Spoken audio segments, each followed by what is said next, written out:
한 나눔의 집도 후원금 운영 논란에 휩싸였습니다. 피해자 할머니들에게는 제대로 된 지원이 없었다는 겁니다.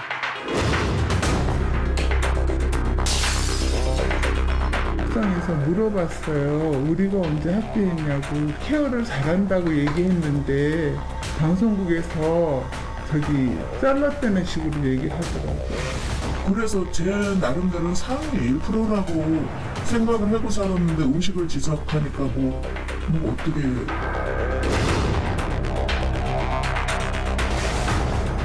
할머니들에 대한 학대가 없었다고 언론 인터뷰로 증언한 5, 60대 조리사와 요양보호사가 20대 직원에게 반말 등을 빌미로 공개 사과를 강요당했다고 밝혔습니다.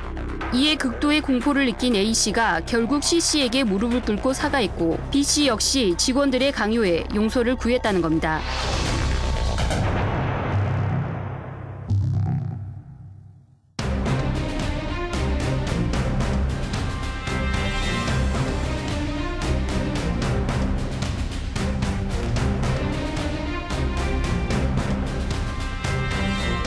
안녕하십니까. 일본군 위안부 피해 할머니들이 생활하고 있는 나눔의 집을 둘러싼 각종 의혹이 큰 충격을 주고 있습니다.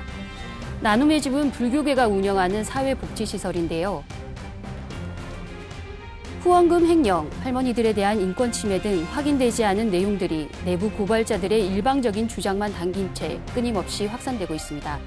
그래서 현재 논란이 되고 있는 나눔의 집에 대한 의혹들을 하나씩 짚어보려 합니다. 오늘 이 시간 도움 주실 5분을 모셨습니다. 먼저 5개 복지법인과 20여 복지관을 운영하며 대학에서 사회복지학을 가르치기도 했던 복지 전문가, 사회복지법인 바람일 이사장 현고 스님 자리하셨습니다. 예, 반갑습니다. 안녕하십니까. 네, 나눔의 집 법률 대리인 양태정 변호사님 나와주셨습니다. 안녕하세요. 안녕하십니까. 나눔의 집을 집중 취재했던 불교신문 박봉영 기자님 나와주셔서 감사합니다. 반갑습니다. 네, 나눔의 집에서 자원봉사는 물론 운영위원으로도 활동했던 황정태 동안성 노인주간보호센터 센터장님 나와주셨습니다. 고맙습니다. 역시 나눔의 집에서 중학생 때 자원봉사활동을 시작으로 직원으로까지 근무했던 박지용님 나와주셨습니다. 감사합니다. 반갑습니다. 지난 5월 19일이었죠. MBC PD수첩이 나눔의 집에 대한 의혹 방송을 내보냈는데요. 이후 기사가 걷잡을 수 없을 정도로 그야말로 쏟아지고 있습니다. 다들 지금 상황 보시면서 어떤 생각이신지 궁금한데요. 현 교수님 먼저 말씀 들어보겠습니다. 사회복지 현장에 있는 사람 입장에서는 야, 큰일 났구나 이거. 사회복지, 불교 사회복지 발전을 위해서 현장에서 노력하는 그 사람들을 동일시해서 매도되지 않는가? 이런 걱정이 하나 있었고, 그다음에 또 불교에 대한, 또 불교 사회복지에 대한 부정적인 이미지가 조장되지 않을란가? 이런 걱정도 하고, 또 한 가지는 92년부터 근 30년간 그 모두 다 외면한 위안부 어르신들을 그 쉼터를 만들어서 운영한 그 선각자적인 노력 자체가 서로 작은 실수가 있다 하더라도 관용을 해야 될 입장에서 그것을 침소봉대해가지고 일방적으로 매도하는 공과 과가 평가돼야 되는데 그러지 않고 공은 사장되고 과만 강조되는 이 얄팍한 비인간적인 한국 사회가 한 단면을 보는 아픈 느낌, 이런 것이 좀 있었어요. 네, 양태정 변호사님 가장 가까이에서 지금 나눔의 집을 보고 계신데요. 예. 방송 이후에 느낌이 어떠셨는지 궁금합니다. 처음 이제 PD수첩을 보고 이제 이 사건을 이제 자세히 알게 되었는데, 저는 사실 평소에 공익제보자들을 많이 돕는 활동을 해와고 있었습니다. 네, 그러던 차에 이제 이 나눔의 집 측에서 이제 이 문제를 조금 정상화시키고 이제 문제점을 해결을 하고, 근데 사실이 아닌 부분이 너무 부풀려진 부분도 있으니까 이제 그런 점도 좀 해소를 해야겠다는 이제 요청을 받고 사실 많이 고민을 했습니다. 왜냐하면 어떻게 보면은 이제 이 내부 고발 직원들의 이런 공익 제보를 이제 뭔가 이제 막는 이제 그런 입장이 되지 않나 싶은 생각이 들었긴 했는데, 이제 제가 이제 뭐 나눔의 집 측 말씀을 듣고 사실 그분들의 이제 진정성도 느꼈을 뿐더러 당연히 문제점이 많죠. 문제점이 많으니까 이런 일이 있겠지만 근데 문제가 아니고 전혀 사실이 아닌데도 이게 자꾸 문제라고 여러 언론에서 이제 공격을 받고 이제 지금까지 위안부 할머님들을 위해서 이제 헌신하셨던 분들의 그런 노력까지도 같이 폄훼되는 거에 안타까움을 느껴서 이걸 이제 나눔의 집이 원래 목적대로 정상화되는데 도움이 될까 싶어서 이번 일에 참여하게 되었습니다. 네, 황정태 센터장님 하실 말씀 많으실 것 같습니다. 예, 처음엔 깜짝 놀랐죠. 왜냐면 PD수첩이 방영돼서 왜 나눔의 집을 방영했지라고 봤고, 그다음에 또 PD수첩을 보니까 뭐 잘못된 부분도 있었지만 저게 다는 아니다라는 생각이 들었습니다. 그리고 또 가장 또 안타까운 건 지금 이 사태에서 거기 입주하고 계신 어르신들이 가장 걱정이 많이 되는 부분이거든요. 그래서 이런 것들이 빨리 좀 해결을 봤으면 좋겠습니다. 안타깝죠. 네, 박재용님 어떤 생각 많이 드셨습니까? 네, 저는 PD수첩 보면서 정말 방송이 무섭다라는 생각을 가장 먼저 했고요. 왜냐하면 방송을 보면서도 이건 아닌데 라는 시각으로 자꾸 보게 됐고, 그리고 또 제가 지금 할머니들하고 인연을 맺은 지 올해로 한 19년째 됩니다. 근데 PD수첩 나왔을 때보다 지금 더 여론이 이상하게 자꾸 조성이 되는 것 같아서 또 걱정이 사실 지금이 더 큽니다. PD수첩 볼 때보다. 그래서 그거에 대해서 오늘 조금 말씀을 드려야 될 것 같아요. 네, 말씀 기대하겠습니다. 박봉영 기자님, 현장 취재 여러 번 다녀오셨는데요. 네. 어떤 느낌 드시는지요? 일단 저는 이제 PD수첩 보도되기 전부터 취재가 시작됐다는 정보를 들었을 때부터 이제 나눔의 집에 대한 취재를 시작을 했었는데요. 집중 취재를 한 입장에서 보도되는 내용들이 사실과 다른 내용이 굉장히 많다. 사실 그 부분이 굉장히 좀 충격이라면 충격이었고 굉장히 안타까웠습니다. 그리고 이게 언론이 어떻게 보도하고 어떤 자세로 보도하고 어떻게 보도하는가가 굉장히 큰 책임이 있구나. 그래서 저도 어쨌든 언론계인 한 사람으로서 굉장한 책임감을 느끼게 됐습니다. 지금 나눔의 집 의혹 중 가장 논란이 되고 있는 부분이 바로 후원금이죠, 변호사님. 예. 이 논란이 생긴 이유가 뭔가요? 우선 이제 가장 큰 문제는 이런 사회복지법인의 이제 법인 회계와 시설 회계를 구분하지 못하고 그걸 명확히 회계 처리를 하지 못한 이제 업무 미숙 내지는 그런 인력 부족이 가장 큰 문제라고 보입니다.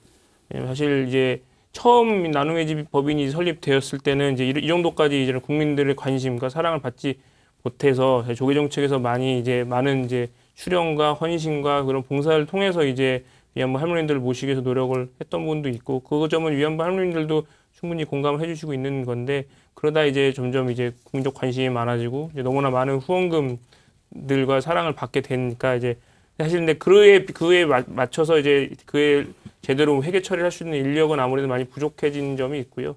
그래서 이번에 이제 광주시 감사 결과에서도 지금 회계가 이제 뭐 법인회계와 시설회계가 제대로 구분도 안 돼 있고 법인회계 담당자와 시설회계 담당자도 구분이 안 돼 있으니까 이것을 명확히 구분을 하라는 이제 시정 조치가 내려져서 법인 측에서는 이제 그에 맞춰서 새로 법인회계 담당자 채용을 하고 시설회계 법인회계 뭐 사업공간 분리나 이제 회계 분리를 지금 계속 개선하고 있는 중입니다. 네, 말씀하신 대로 법인에서 잘못을 인정한 부분도 있습니다. 그리고 지난 3월 경기도 광주시에서 실시한 나눔의 집에 대한 감사 결과가 나왔는데요. 당시 감사를 맡았던 김민성 회계사를 전화로 만나봤습니다. 함께 들어보실까요? 저희 나눔의 집 같은 경우에는 시설이 지금 한 3개 정도 있습니다. 법인이 있고 법인 밑에 이제 시설이라는 그러니까 할머님들이 이제 생활하는 시설이라는 부분이 있고요. 그리고 이제 박물관으로 운영이 되고 있는데요. 현재 이제 나눔의 집에서는 이제 과거 사무국장님하고 그 운영소장님이 이 전체를 다 관리를 하셨던 거죠. 하지만 원칙적으로는 법인과 시설, 이 생활관 그리고 박물관을 다 다른 분이 별도의 조직으로 다 관리를 하셔야 함에도 불구하고 후원금을 이제 함부로 낭비를 하지 못하는 부분이 되기 때문에 이 금액 자체가 이제 겸직을 하게 되고 한 사람이 다양한 업무를 하다 보니까 금액도 뭐 중복이 되면서 하나의 각각의 서류를 만들어야 됨에도 불구하고 하나의 서류를 만들어서 이제 통장 관리도 잘 못하겠다는 거죠. 단순 몇 명, 다시 말해서 이제 뭐 소장님이라든지 사무국장님이 세 개의 조직을 다 운영을 하다 보니까 명확하게 관리하지 못한 부분이 조금씩 있지 않겠습니까? 흔히 말하는 횡령이라고 하면 이 사회복 나눔의집이나 이 저희들 나눔의집 법인 내에 돈이 외부로 유출돼서 개인이 착복을 해야지만 횡령으로 볼 수 있는 부분이 되지 않겠습니까? 근데 실질적으로 이 부분 자체는 외부로 돈이 유출됐다기보다는 내부에 있는 법인 계좌에서 시설에 있는 계좌로 자금을 집행했다든지 시설에 있는 계좌에서 법인으로 자금을 집행했다든지 이런 부분이 좀 확인된 부분이 많아서 횡령에 대한 부분은 조금 더 확인을 해봐야 되겠지만 횡령이라고 명확하게 판단되기에는 좀 어렵지 않나라고 좀 판단을 하고 있습니다. 이 운영진은 이제 직원들 때문에 이제 그 할머니들이 거주하는 곳에 이제 출입을 통제받는 그런 상황이 되겠습니다. 다시 말해서 실제적으로 운영 자체는 경영진이 운영을 한다고는 하지만 실제적으로 이 직원분들이 공익제보라 흔히 말하는 이제 공익제보자라고 말씀하시는 그런 분들이 지금 이 제한 접근을 하지 못하는 그런 상황이 됐던 거죠. 할머니들은 생활관이라고 하죠. 네네. 생활관이라는 부분이 있는데요. 거기서 이제 제가 그 내부 감사를 하기 위해서 들어갔는데 흔히 말하는 공익 제보자분들이 저를 이제 한 2시쯤에 철수를 해주십사. 여기서 내부 감사 진행하지 마라라는 좀 표현을 해서 당시에 이제 첫째 날 2월 21일 날 철수를 했었고요. 제가 두 번째로 4월 달에 한 번 더 방문을 해서 내부 감사를 이틀 동안에 수행을 했었습니다.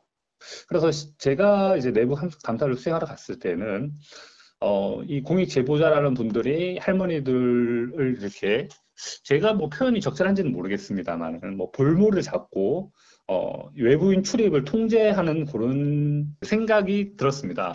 할머니들이 이제 그림을 그렸던 부분이 조금 있는데요. 이제 그 할머님들이 이제 향후적으로 돌아가시게 되면은 그 부분을 이제 어떻게 보면 박물관이라든지 이렇게 전시할 계획도 좀 가지고 있었는데 그런 부분 자체도 이런 뭐 이 공익 제보자라는 판단된 분들이 무분별하게 방치하는 그런 상황이 좀 있어서 내부 감사 보고서에도 뭐 작성되어 있듯이 조금 이 부분을 향후적으로 좀 보완해 주십사라고 좀 판단이 돼서 감사 보고서에 그렇게 기재를 하였습니다. 네, 감사 결과를 들어봤는데요. 박봉영 기자님, 이 감사가 사실 나눔의 집 측에서 직접 먼저 요구한 거라고 들었습니다. 네, 제가 이제 취재를 했을 때 그 내부 감사를 진행을 했는데 이 문제를 제기했던 직원들이 믿을 수 없다면서 그 감사도 거부했고 그 결과도 받아들이지 않았습니다. 그래서 이사회는 공정성을 확보하기 위해서 스스로 자청해서 광주시에 감사를 요청을 했습니다. 나눔의 집 법인명이 사실 대한불교 조계종 나눔의 집입니다. 그렇다 보니 막대한 후원금이 스님들의 호주머니로 들어가고 있다라는 오해를 받기도 합니다. 박재영님, 나눔의 집이 조계종 소속인가요? 저도 방송을 보면서 이제 PD수첩을 보면서 이 나눔의 집의 후원금이 왜 조계종으로 들어가느냐 이런 얘기를 좀 들었었는데 그런 식으로 나오더라고요, 방송이. 근데 제가 회계를 했을 때 당시만 해도 조계종으로 들어간 돈은 단 1원도 없습니다. 그리고 조계종에서 거꾸로 조계종에서 저희한테 오는 거는 단순한 후원금, 뭐 사업을 위한 사업비나 이런 거는 보조금은 전혀 없고요. 이제 그러한 상황인 거고, 단 이제 그 나눔의 집 법인 정식 명칭이 사회복지법인 대한불교 조계종 나눔의 집 이렇게 돼 있습니다. 그러다 보니까 이제 많은 분들이 이 돈이 조계종으로 흘러 들어가는 거 아니냐라고 오해를 하시는 것 같은데 그런 일은 단 1원도 없었고요. 만약에 그런 일이 있었다면 저도 같이 횡령을 했겠죠. 저 지금 아들 넷 데리고 어렵게 살고 있습니다. 네. 근데 이제 그 법인 운영 관련해서는 뭐 따로 이제 얘기도 하겠지만 법인에 대해서는 이제 좀 추가 설명을 좀 해드려야 이해를 도울 수 있을 것 같아요. 이제 조계종은 법인관리법이 있습니다. 그래서 법인을 그 관리를 하도록 돼 있는데 그건 굉장히 형식적인 절차고 그 내용은 어떤 부분이냐면 사찰이나 스님이 재산을 출연을 해서 법인을 만드는데 이 법인들이 이제 법인은 이사회가 모든 결정권을 갖고 있지 않습니까? 근데 그 이사회가 스님이 이제 빠지고 그러면 그 불교와 관계없는 또는 사찰과 관계없는 법인으로 변질이 되는 거예요. 그럼 불교의 입장에서 종단의 입장에서 봤을 때, 사찰의 입장에서 봤을 때는 그 재산은 결국 사찰의 재산, 삼보정제거든요. 삼보정제가 결국 망실하는 결과가 나타나는 거예요. 그래서 종단에서는 법인관리법을 만들어서 반드시 명칭에 대한불교 조계종이라는 명칭을 삽입을 해라. 그리고 이사는 3분의 2를 스님으로 두어라. 그래야만 이 법인이 불교와 관련 없는 삼보 정제를 망실하는 결과로 이어지는 그런 결과를 낳지 않는다. 이래서 그런 법인관리법을 두고 있는 겁니다. 그렇다고 해서 내용까지 관리하지는 않습니다. 형식만 관리하고 있습니다. 네. 그 조계종 대한불교 조계종 나눔의 집 법인 명칭을 이렇게 하니까 이것만 보면 사람들은 조계종 중앙종단이 출연한 기관이구나 이렇게 인식할 수밖에 없게 돼 있어요. 그렇게 오해를 많이 하는 겁니다. 이것을 이제 앞으로는 바로잡지 않으면 안 된다는 뜻이에요. 그다음에 사실은 이게 변호사님 이게 법인법에 의한 독립기관이지. 맞습니다. 조계종 재산이 될 수도 없고 조계종의 통제를 받을 법적 의무도 없는 거예요. 법인법에 의한 그 절차나 통제 관리를 받으면 되는 거예요. 다만 이게 불교인이 만든 시설이니까 불교 시설로서의 지속성을 담보하고 그다음에 불교 시설로서의 정체성을 담보하기 위해서 성직자가 그 시설 운영 관리에 일정 정도 관여를 해라. 의사결정에 참여하라는 거죠. 그러니까 그건 정체성의 문제하고 불교 시설로서의 지속성을 담보하자는 목적이지 여기에다 뭐 소유권적 행사를 하자고 하는 건 아니잖아요. 예, 맞습니다. 네, 맞습니다. 예. 네. 혹시 후원하신 분들 중에 박재용님 나눔의 집에 후원했는데 왜 네. 조계종 통장에는 조계종으로 찍히냐 이렇게 항의하시는 분들이 있었나요? 항의를 받은 적은 저도 단 한 번도 없고요. 이제 의문을 가지시기는 하시죠. 왜 사회복지법인 대한민국 조계종이라고 돼 있냐. 그래서 그때는 이제 제가 설명을 드려요. 그러면은 사실 이 나눔의 집이라는 시설이 처음에 이제 스님들이 뭐 십시일반 모으셔가지고 전셋집으로 시작을 했습니다. 처음에 서울 마포구 서교동에서 그렇게 해서 이제 사회복지 서비스를 할머니들에게 정식적인 서비스를 제공을 하기 위해서 하다 보니까 사회복지 법인이 필요해서 이제 스님들이 사회복지 법인을 이제 설립을 하시다 보니까 명칭이 그렇게 되었습니다라고 설명을 드리면 다들 이해를 하시죠. 예. 항의라고 하는 거는 제가 보기에는 아닌 것 같아요. 나눔의 집 운영진이 막대한 후원금을 현금과 부동산으로 적립해서 호텔식 요양원을 지으려 한다는 의혹도 받고 있습니다. 변호사님 사실인가요? 저도 이제 그런 얘기가 있다는 걸 이제 PD수첩 통해서 처음 알았고요.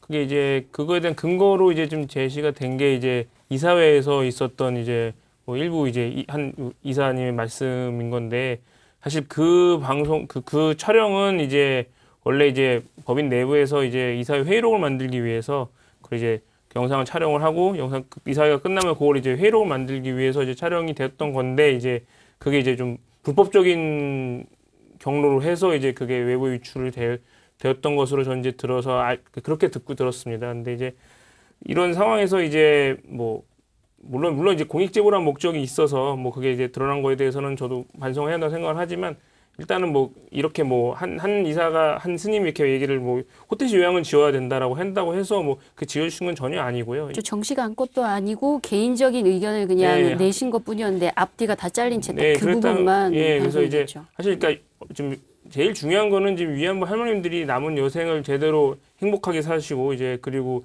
그 특히 일본이 이런 거에 대한 진정한 사과와 그 이제 반성을 할 수 있도록 그 후원금이 계속 쓰여져야 된다는 데서는 저는 물론이거니와 이제 나눔의 집 법인 측 그리고 뭐 내부 고발 직원들도 당연히 같은 생각이실 거라고 믿고요. 뭐 그런 와중에서 사실 이거에 대해서는 뭐 이렇게 법인 측에서는 추진하는 의사도 없고 물론 이제 부적절한 반응이었다고 저도 생각을 합니다만 뭐 이런 일은 결코 일어나지 않을 것으로 좀 믿습니다. 네, 박재홍 씨가 근무하시던 당시에도 요양원과 관련된 이야기가 있었나요? 네, 뭐 사실 그때 당시 제가 있을 때 당시는 지금은 이제 조계종 총무원장님이시죠.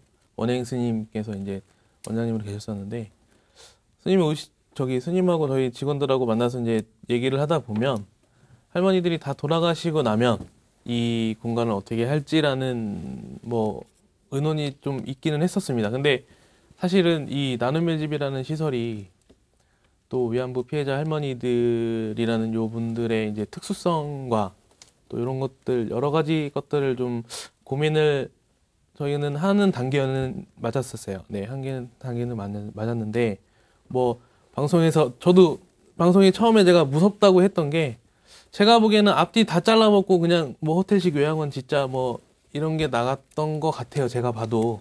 그래서 뭐 앞서 변호사님이 말씀하셨지만 뭐 이사회에서 한 스님이 이제 발언을 하셨다고 해서 그 사업이 무조건 되는 것도 아니고 또 저희 직원들끼리 또 내부 회의를 했다고 해서 또 그 사업이 무조건 되는 것도 아니고 그런 것 같습니다. 맞습니다. 2018년 기사를 보면 이사회 때 위안부 할머니 뜻을 기려서 미군 기지촌 여성이나 현대 미혼모까지 모시도록 생각하고 있다는 스님의 발언이 있었습니다. 근데 그런 것들이 다 잘려나가고 호텔식 요양원만 나가서 이렇게 오해가 되고 있는데요. 센터장님, 나눔의 집에서 목적을 바꿔서 이렇게 사업을 진행하겠다고 하면 바로 진행이 가능한 건가요? 불가능합니다. 왜 그러냐면 이거는 어떤 이제 사회복지 사업법에 의해서 이제 사업을 하게 되면 이게 정부에다가 이제 우리가 이제 사업을 하겠습니다 하고 이제 제출서를 하잖아요. 그러면 이제 정관하고 다 갖고 오라고 합니다. 그래서 그걸 목적 검토를 다 합니다. 그래서 여기 요양원이 몇 베드 시설이고 여기 이런 규정을 합니다. 그래서 이게 중앙비에서 즉 국도 도비 12로 나가서 이렇게 하는 건데 실질적으로 그게 목적 사업에 부합이 돼야 승인을 합니다. 그래서 왜냐하면 이거를 다 전부 다 100% 개인 법인이 지을 수가 없기 때문에 국가보조, 스님이 말씀하신 국가보조가 들어가야 되거든요. 국가보조는 그 사업의 합당성을 평가를 면밀하게 합니다. 그래서 중앙정부 아니면 이제 뭐 예를 들어서 경기도나 아니면 이제 광주시가 이제 관여를 해서 이걸 다시 검토를 합니다. 그래서 만약에 목적이 맞지 않으면 다시 갖고 오라고 합니다. 그래서 그럼 이거 어떻게 합니까? 그러면 다시 이사회의 승인을 받아서 바꿔 갖고 오라. 왜냐면 이게 우리하고 맞지 않는다 해서 승인 낼 수 없다면 사업 못 하는 겁니다. 그러니까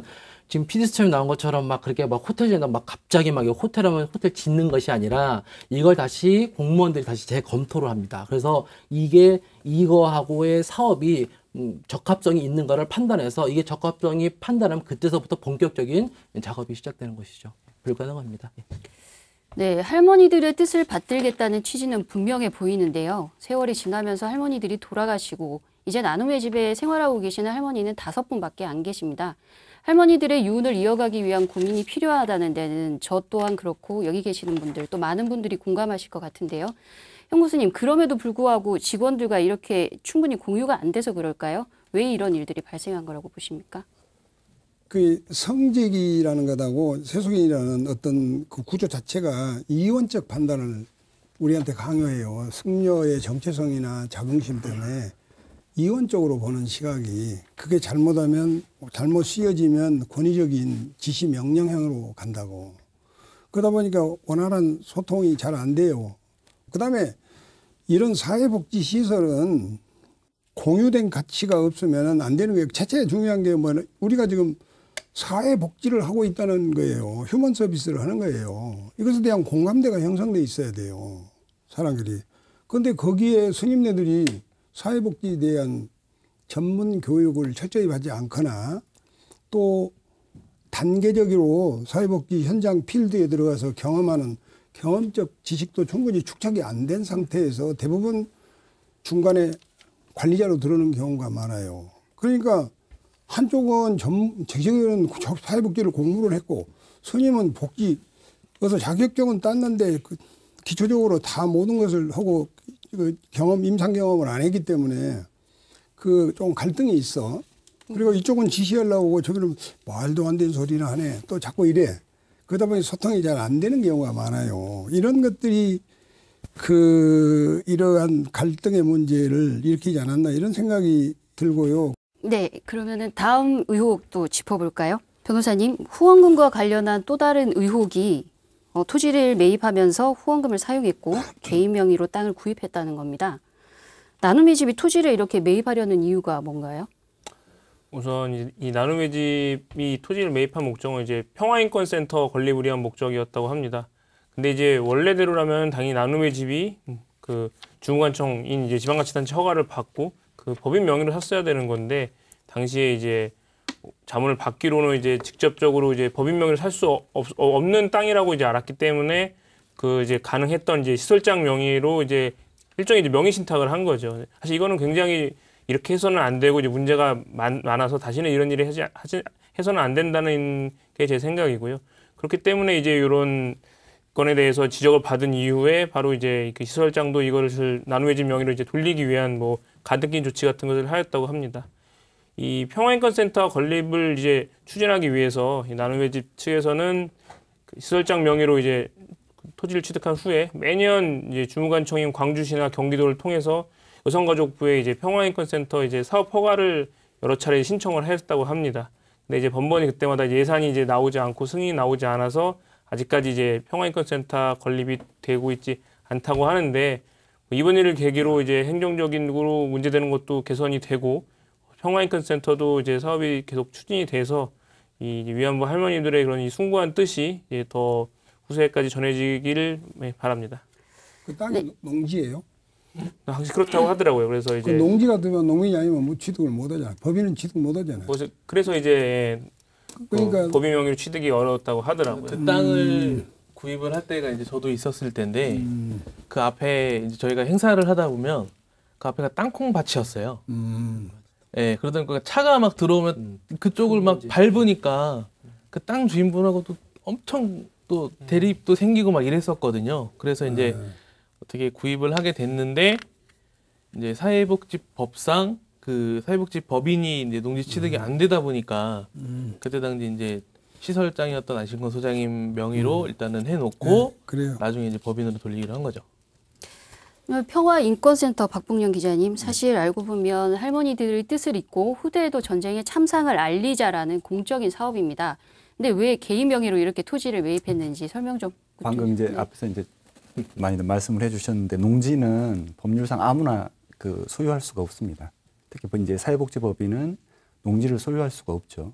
그런데 이제 현실적인 문제들이 있습니다. 현장에서는 방금 이제 땅콩밭 얘기를 했는데 이런 문제가 발생을 하기 때문에 농지를 매입해야 하는 경우도 생겨요. 그리고 그 기본 자산이 없다 보니까 매입해서 기본 자산을 늘리고 거기에 추가 사업을 진행하는 그런 일들이 있는 거거든요. 이제 현장에서 일어나는 일들인데 이건 사찰도 마찬가지입니다. 사찰도 이제 농지를 취득할 수 없거든요. 그렇죠. 이제 네.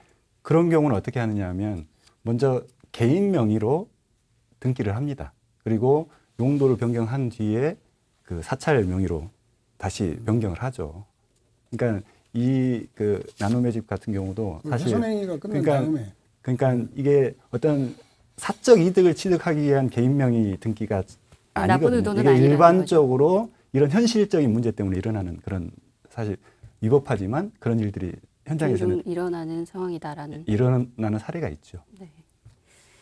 사실 나눔의 집이 운영상에 미흡하다라는 점은 초반부터 인정을 했습니다. 그리고 지난 이사회에도 열렸었죠, 변호사님. 앞으로 어떻게 개선해 나갈 예정인지.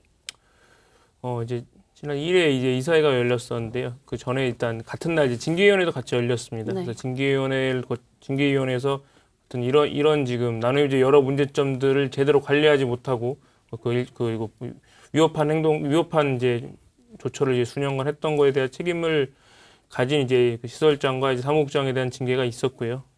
사실상 해고라고 보시면 될 것 같습니다. 있었고 그 외에 이제 이사회가 열려서 이제 이사회 주된 안건은 우선 이제 광주시가 여러 가지 이제 문제가 됐다고 지적했던 사항들, 뭐 대표적인 게 뭐 정관의 목적이 불분명하다. 그러니까 이제 앞서 이제 말씀드렸던 것처럼 뭐 호텔식 요양원 이런 게 결국 뭐 다른 사업을 하려고 아니냐라는 그런 문제점이 있었기 때문에 그렇게 문제되는 실제로 하지 않는 사업을 목적 사업에서 삭제를 하는 이제 정관 변경도 있었고요. 그 외에도 이제 뭐 시설회계와 법인회계 등을 이제 분리하기 위한 뭐 정관 개정, 뭐 운영 규정 그리고 뭐 인사위원회 규정도 이제 개정이 있었습니다. 특히 지금 이제 이 나눔의 집 시설장을 이제 새로 지금 채용하는 절차가 진행 중에 있는데 이번 이제 이사회를 통해서 이런 이제 그 인사위원 중에 이제 과반수를 이제 외부위원으로 하고 특히나 그중 일부를 이제 한국사회복지사협회에서 추천하는 자를 인사위원으로 이제 선임을 해서 지금 이제 뭐 공정성 문제가 지금 계속 있었잖아요. 뭐 결국 뭐 조계종이 결국 뭐 낙하산으로 내려보낸 인사가 결국 또 시설장이 되는 거 아니냐라는 그런 논란을 없애고 특히 나눔의 집이 이제 국민들의 사랑과 관심으로 이제 이루어진 것이기 때문에 이런 이번 이사회를 통해서 그런 문제되는 규정을 좀 개정을 하려고 했고요. 끝으로 이제 모든 이제 뭐 대표이사를 비롯한 모든 이제 이사들이 이제 이런 문제를 한 것에 대해서 이제 반성을 하고 이제 문제점을 개선을 해서 이제 뭐 좋은 방향으로 나아가겠다는 거에 대한 이제 결의를 이제 만장일치로 의결하였습니다. 네, 그렇군요. 나눔의 집이 새롭게 자리하는 계기가 되지 않을까 싶은 생각이 듭니다. 현 교수님, 이런 문제들이 반복되지 않도록 하려면 불교 사회복지 어떤 보완이 필요할까요? 종단의 조계종 같은 경우는 종단의 성례가 되면 정기적인 의무적인 그 교육 커리큘럼이 있고 교육 과정이 있어요. 의무적으로 받아야 돼요. 일정 범락까지는.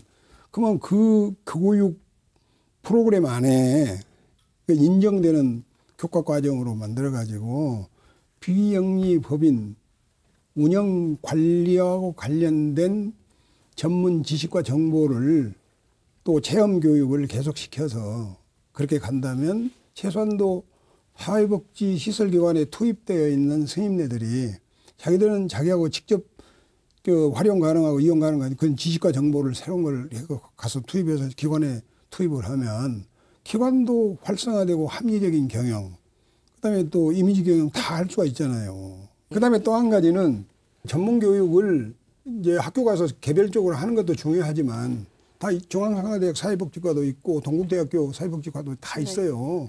거기 가서 하든지 안 그러면 종단 교육원에서 하는 교육 커리큘럼에 집어넣어서 교육과정으로 이수하게 한다든지 인정해서 의무교육 인정 과정으로 인정해서 끌고 가면 많이 개선되지 않을까 이런 생각이 있어요. 네, 조계종단하고는 사실 별개지만 종단 차원의 이런 고민도 필요하다라는 말씀 같은데요. 네. 후원금과 관련해서 또 문제가 되는 것이 전 사무국장의 책상 서랍에서 발견된 엔화, 달러 등의 현금입니다. 박재홍 씨가 근무하던 당시에도 이런 일이 있었다고요? 제가 근무할 때도 이제 그때 당시 원장 스님이셨던 원행 스님한테 가장 크게 혼났던 문제 중에 하나이기는 한데요. 이제 그 나눔의 집이 그 위치가 은행하고의 거리가 좀 됩니다. 한 10km 정도 떨어진 이제 상황이다 보니까 굉장히 외진 곳에 있다고요. 네.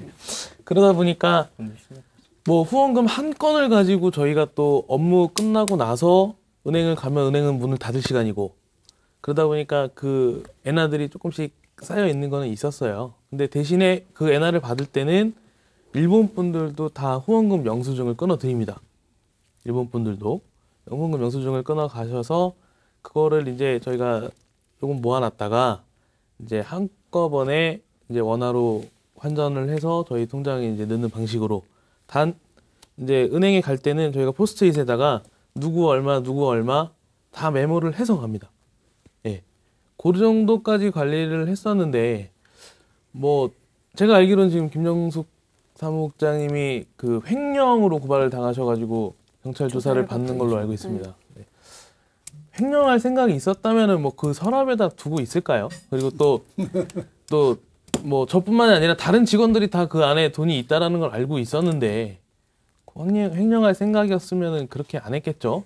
그리고 사실은 뭐 보도되지는 않았는데 저희가 취재 과정에서 알아본 바로는 2차례 신고가 있었고 그 당시 말씀하신 것처럼 포스트잇에 그 돈의 출처를 네. 기부하신 분들의 이름을 적어놨었는데 네. 경찰에 그게 신고가 돼서 돈이 압수가 됐단 말입니다. 네. 근데 2번째 다시 신고를 했다고 하죠. 근데 그때 당시에는 필체가 다른 글씨로 쓰인 돈 뭉치가 또 발견됐다. 그래서 경찰도 의아하다라는 표현을 했다고 들었는데 이 부분에 대해서는 어차피 지금 조사가 진행되는 걸로 알고 있기 때문에 좀 지켜봐야 할 상황인 것 같고요. 센터장님, 네.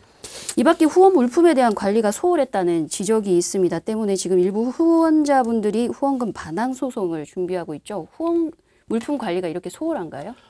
그렇지 않습니다. 왜 그러냐면 아까 박재홍 과장님이 얘기한 것처럼 그 후원자분들에게는 명확하게 다 왜냐면 이분들이 이제 그 세금 공제 혜택을 다 받고 있어서 이런 것들을 더 관리를 하고요. 그다음에 또 홈페이지에 가 보시면 지금 수익과 지출을 공시하게 돼 있습니다. 그래서 나눔집도 지금 공시를 하고 있는 상황이죠. 근데 이거는 그 법적 근거가 중에 사회복지사업법에 있습니다. 제4장 45조에 보면 수익과 지출을 공개해야 된다고 첫 번째 조항 45조에 나와 있고요. 그다음에 두 번째는 이 후원금을 가지고 영수증을 발행해야 된다. 그래서 이거에 근거해서 아까 박지원 과장 말씀하신 후원금 영수증을 이제 끊어드리고 이제 이런 것들을 하는 것이요. 다만 이제 이걸 관리를 잘못한 부분은 있지만 실질적으로 법을 많이 어겨가지고 하는 것들은 이제 없다고 볼 수 있는 것이죠. 예. 근데 저는 이제 이 부분에 대해서 저도 이제 취재를 많이 했었는데 그 나눔의 집에는 그 내부 고발하고 있는 그 직원 외에도 다른 직원들이 있거든요. 이제 저는 이제 그 다른 직원들의 증언이 굉장히 중요하다 그렇게 생각을 합니다. 근데 다른 직원들의 증언은 이 내부 고발한 직원들하고 말이 완전히 다릅니다. 그러니까 할머니들에 대한 학대가 있을 수도 없고 그다음에 후원 물품이 너무 넘쳐나서 부족하다 이런 자체가 성립되지 않는다. 일단 그런 증언을 하더라고요. 상당히 일리 있는 부분이 있었어요. 네, 맞습니다. 광주시 감사위가 지적한 부분도 사실 이제 이 할머니들에 대한 이제 보조금, 그러니까 식비 보조금으로 말하는데 할머니 식사를 이제 직원들이 그걸 식대를 지급하지 않고 같이 할머니들 식사를 그냥 나눠 먹었다는 걸로 이제 지적이 되었던 상황이거든요. 사실 이거는 뭐 모든 직원들의 문제이기 때문에 공익 제보를 했던 직원들도 함께 식사를 했다는 말씀인가요? 다 거의 그 구분 없이 한다고 거의 뭐 직원들이 다 그냥 식대 내지 않고 나눠 먹은 것으로 표현이 되어 있습니다. 책임이 있는데 본인들의 책임을 밝히지 않은 거네요. 그래도 공익 제보하신 분들의 뜻을 높게 평가하기 때문에 뭐 그것도 뭐 어쨌든 간에 이제 다 절차적인 문제고 그거에 대해서 이제 책임을 져야겠지만 그러니까 뭐 그런 문제도 있기 때문에 사실 뭐 후원 물품을 뭐 일방적으로 법인이 빼돌렸다고 보는 것은 조금 어폐가 있지 않나라는 생각입니다. 네. 이럼에도 불구하고 사실관계 확인조차 하지 않고 쏟아지는 의혹 보도 때문에 후원금을 숨기고 또 빼돌리는 집단으로 매도되는 지금의 현실이 사실 안타깝습니다. 후원 물품으로 들어온 쌀이 중앙승가대에 실륵사로 무단으로 반출됐다는 의혹도 제기가 됐는데요. 어찌된 일인지 내부 관계자의 증언을 통해서 한번 들어보겠습니다. 화면 함께 보시겠습니다. 이거 쌀 정리 좀 해주세요. 제가 관리하기가 힘들다. 그러고 자꾸 묵은 쌀을 먹으면 안 좋으니까 바로 들어오는 거 먹고 싶으니까 묵은 쌀 좀 정리 좀 해주세요. 어디 후원 좀 하시라고 그래가지고 쌀이 스님들께 승가대에 간 거는 사실이에요. 그래서 아니 호련 스님도 느닷없이 저 때문에 그게 뭐 실륵사 간 게 아니잖아요. 거기 요양원에 간 건데 얘네들은 그러한 뭐 연차가 얼마 안 되다 보니까 자세한 내용도 모르고 실륵사로 보도를 해갖고 스님께서 곤욕을 지금 치르시고 계시잖아요. 네, 쌀은 많은데 할머니들이 다 소화할 수 없다 보니까 자꾸 쌀이 묵어서 보시 형태로 외부로 내보냈다는 건데요, 스님. 복지시설에 이렇게 후원 물품이 많이 들어오고 시설 내에서 소화가 어려울 때는 일반적으로 어떻게 해결을 하나요? 후원 물품에 관한 규정상으로 보면 그게 우리 직원하고도 대화하니까 그런 나오던데 기관에다 후원을 했잖아요. 그러면 아까도 말했지만 기관을 구성하는 요소라는 게 원래 시설이 있어요. 그다음에 클라이언트 집단이 있고 워커 집단이 있잖아요.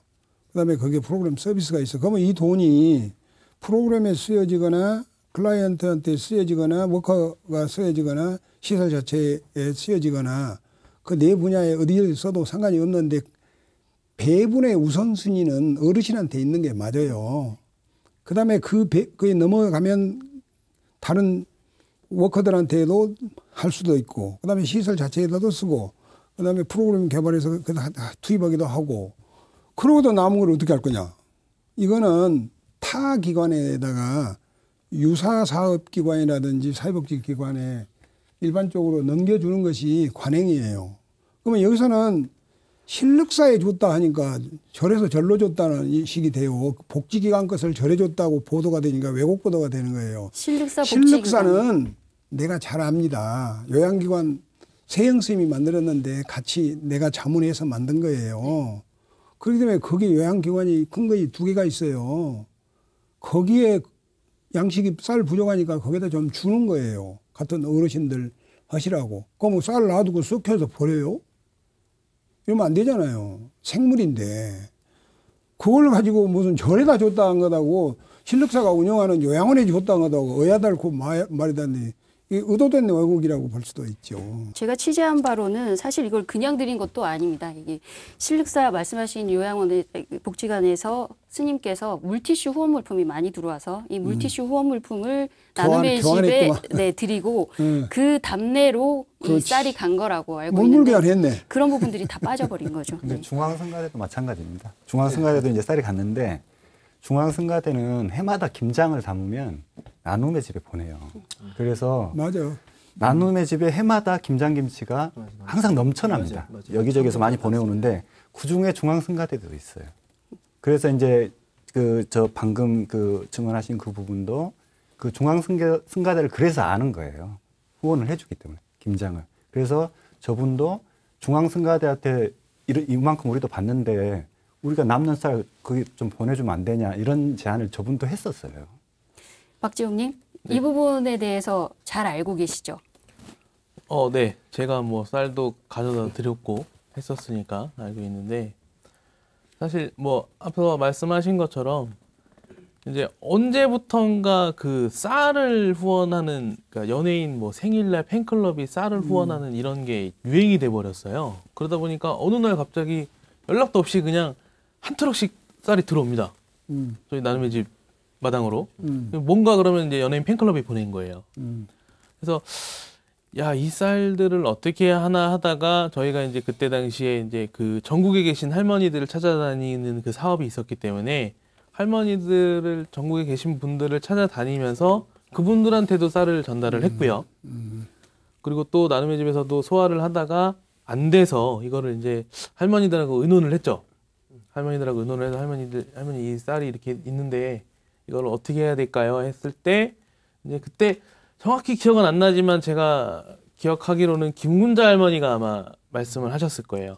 근데 김군자 할머니는 또 그 천주교 신자셨습니다. 근데 김군자 할머니가 먼저 그러면 이거 저기 스님들 좀 드시게 또는 이제 다른 데에 좀 후원할 수 있는 데 있으면 좀 하자 해서 했는데 지금 와서 생각해보면 참 그때 했던 이 할머니들의 얘기들 이런 것들을 회의록으로 만들어 놨든지 아니면 그 쌀을 할머니들 명의로 이거를 보냈으면 지금 와서 이런 문제가 되지 않았을 건데라는 생각이 이제 와서 드는 거예요. 합의하에 된 거기 때문에. 근데 그렇죠. 그때는 그런 거 행정적 절차를 잘 못한 거죠. 저도 거기 이제 나눔이 저 자원봉사 갔을 때 항상 이제 식당을 이제 봤는데 식당에 가면 제가 항상 창고를 봐요. 왜냐면 저도 요양원을 운영했기 때문에 되게 부러운 게 많은 게 쌀이 정말 그 창고에 쌀이 많았습니다. 근데 이 쌀이 이게 보통 보면 전국에서 다 쌀이 올라와요. 거기에는 어떤 쌀도 있었냐면 노무현재단에는 봉화마을 쌀도 올라왔어요.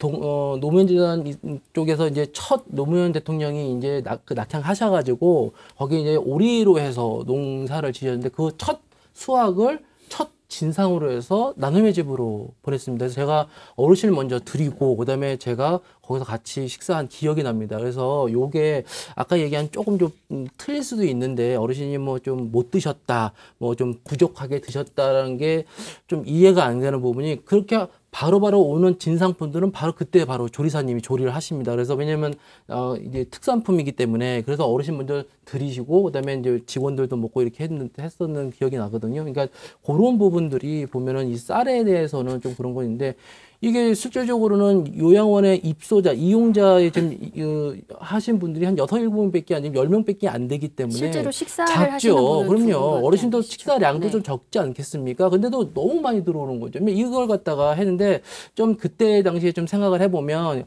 그럼 이걸 합리적 처리를 좀 했었어야 되지 않나. 이거면 이제 동의를 구해서 했었지 않나 그런 아쉬움이 좀 듭니다. 근데 너무 오해를 또 하실 것 같아요. 막 후원 물품이 막 차고 넘친다고 막 오해를 하실 것 같은데 그거는 아니고요. 이제 일부 품목에 관해서 제가 아까 말씀드렸다시피 갑자기 어느 날 이제 그 쌀을 후원하는 그게 이제 유행이 되다 보니까 이런 일들이 있었던 거지. 또 부족한 물건들은 또 나름대로 또 부족하고 또 그런 게 있습니다. 나눔의 집 의혹 가운데 가장 크게 공분하고 있는 것이 후원금과 물품을 할머니들에게 쓰지 않았다는 건데요. 다들 동의하시나요? 최근 이제 회계자를 못 보기는 했는데 제가 있을 때만 해도 이 방송에서 말씀을 드려도 되나 모르겠는데 의료회사 중에 이제 지센이라는 회사가 할머니들 용돈을 주세요라고 아예 지정을 해서 기부금 주신 게 있어요. 그래서 그거는 저희가 할머니들 이제 그 회사에서도 후원금 영수증 처리를 해야 되니까 나눔의 집으로 들어오고 그거를 다시 이제 저희가 할머니들 통장으로 각각 넣어드리는 그 활동을 했었는데 그게 아직도 있나 모르겠네요. 아직도 후원이 지속되고 있는데 이제 최근 이런 문제로 인해서 조금 그러니까 지금 이런 것 때문에 이런 좋은 일들이 또 끊어지게 될까봐 사실 저는 그렇죠. 지금 이 사태 걱정입니다. 때문에 가장 큰 피해를 입을 네. 분들은 사실 시설에 계시는 할머니들입니다. 그 부분은 잊지 말아야 할 것 같고요. 센터장님, 어떻게 생각하십니까? 이 후원 물품이 사용되지 않았다 할머니들에게. 어르신들이 지금 나눔집에 가면 이제 각방을 다 이제 사용하고 계십니다. 근데 각방을 사용하고 계시는데 거기 이제 한 분이 할머니들이 돌아가셔서 이제 유품을 정리했는데요. 그 유품이 저는 보통 이제 한 방이니까 한 1톤 차로 하나 정도면 되겠다 싶었는데 2.5톤이 나온 겁니다. 2.5톤의 그런 물건들이나 그런 물건들이 같이 있다는 얘기는 그만큼 그래도 어르신이 잘 풍족하게 했다는 것을 반증하는 것들이거든요. 근데 이거를 어르신들에게 하나도 안 썼다고 이제 좀 적다고 이렇게 얘기하는 부분이나 안 썼다는 것은 동의할 수 없다. 왜냐하면 그 결과론으로 보는 것이 어르신의 방을 정리해보면 알 수 있습니다. 거기에 없으면 아무것도 없을 거 아닙니까? 그러면 뭐라도 선물이 들어가거나 하게 되면 그 방에 들어있거든요. 어르신들이 어떻게 선물 갖고 있었냐면 전국에서 이게 어르신들이 이제 학생들에게 오게 되면 어르신에게 선물을 줍니다. 그래서 그 선물을 어르신들에게 이제 주게 되면 어르신이 그거를 자기가 갖고 있고 이제 농성에 이렇게 하거든요. 근데 그런 것들을 볼 때 실질적으로는 이거는 동의할 수 없다고 저는 생각이 들죠. 그러니까 즉 후원금이나 이 물품은 전달되었다라고 저는 보고 있는 경우가 있었거든요. 박봉영 기자님, 그런데 나눔의 집에 이렇게 후원금과 후원 물품이 들어오기 시작한 건 불과 몇 년이 안 된다고 하죠. 그렇다고 저도 이제 취재를 해보니까 그렇다고 그러더라고요. 그 이전에는 이제 그 딱 나뉘는 시점이 그 한일 위안부 협정 2015년 12월 28일 날 체결된 그 이제 한일 위안부 협정인데 2015년 12월 이후로 후원금과 그 품이 오히려 국민적 관심이 많아졌기 때문에 많이 들어오게 된 거다. 그 전에는 그러니까 불교계의 공이 그런 부분에도 있는 거예요. 그 전에는 정말 운영이 어려웠어요, 나눔의 집. 네, 70억 원이 넘는 막대한 후원금이 있는데도 할머니들에게 사용하지 않았다. 이 의혹과 더불어서 위안부 할머니들을 제대로 돌보지 않고 학대까지 했다는 논란까지 일고 있습니다. 어떤 내용인지 저희가 정리 한번 해봤습니다. VCR 함께 보시죠.